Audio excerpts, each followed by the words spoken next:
Arrependam-se, pois o reino dos céus está próximo.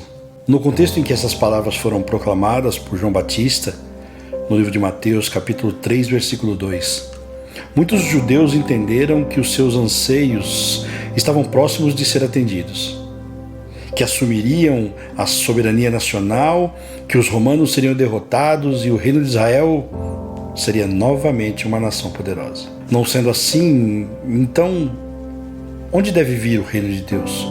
Onde deve ser feita a vontade de Deus? Vejamos o que está escrito em 1 Pedro, capítulo 3, versículo 15. Consagrem a Cristo como o Senhor de sua vida.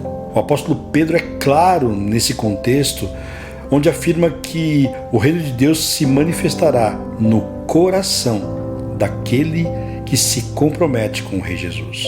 De forma poética, é exatamente isso que dizemos quando cantamos a música Reina em Mim. Sobre toda a terra tu és o Rei, sobre as montanhas e o pôr do sol, uma coisa só, meu desejo é: vem reinar em mim, Senhor. O mundo carece em conhecer este Senhor que reina em mim e que, se reina, tomará seu lugar em todos os aspectos da minha vida.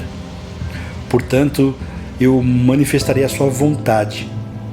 Porém, infelizmente, nós cristãos parece que vivemos num ambiente totalmente alheio ao que a realidade mostra. Irmãos, antes da Revolução Francesa, que aconteceu no período entre 1789 e 1799, a família real francesa vivia num mundo totalmente à parte da realidade da população, sem ter a menor ideia da condição dos seus súditos. De forma que a rainha Maria Antonieta, ao ser questionada: Majestade, o povo não tem mais pão para comer, ela respondeu: ora, que comam bolo. Essa não foi uma resposta irônica, ela simplesmente não tinha ideia do que era passar fome, e não tinha ideia de que o povo passava fome. Para ela, apenas a falta de pão seria substituída com bolo.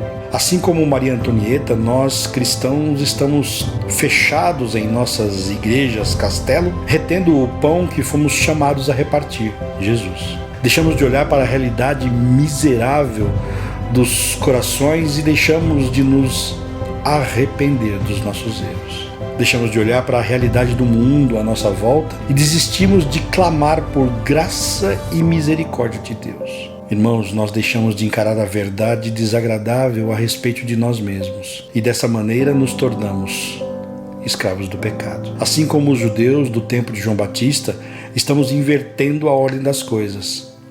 Ansiamos pela manifestação do reino dos céus no mundo e nos esquecemos que essa manifestação maravilhosa acontece em nós e a partir de nós para o mundo. A resposta do apóstolo Pedro ao questionamento de Jesus em saber quem os homens diziam ser ele e depois perguntar sobre quem os discípulos diziam ser ele, ao que Pedro respondeu: Tu és o Cristo, o Filho do Deus vivo. Traz até nós essa verdade contundente, forte, de que é preciso crer que Jesus é o Filho de Deus e que veio até nós para sermos seus instrumentos de manifestação do seu reino. A afirmação de Pedro se dá por ação inspiradora do Espírito Santo e é a base da Igreja de Jesus Cristo.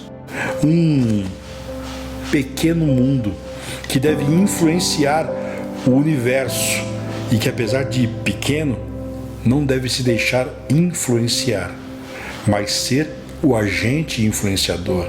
Assim como está escrito em Romanos 12:2.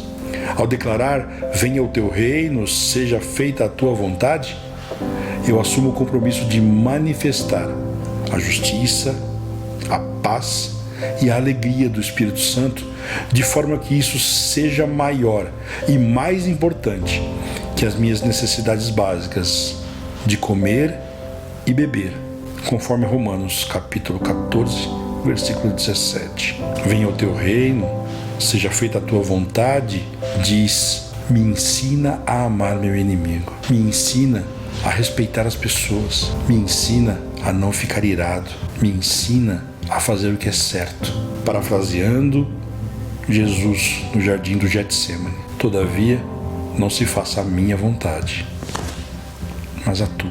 Vamos orar? Não mais eu, Senhor, mas Cristo vive em mim. Que as palavras do teu servo Paulo sejam verdades em mim. A cada dia que o Senhor cresça e eu diminua, a ti sempre toda a honra e toda a glória. Amém.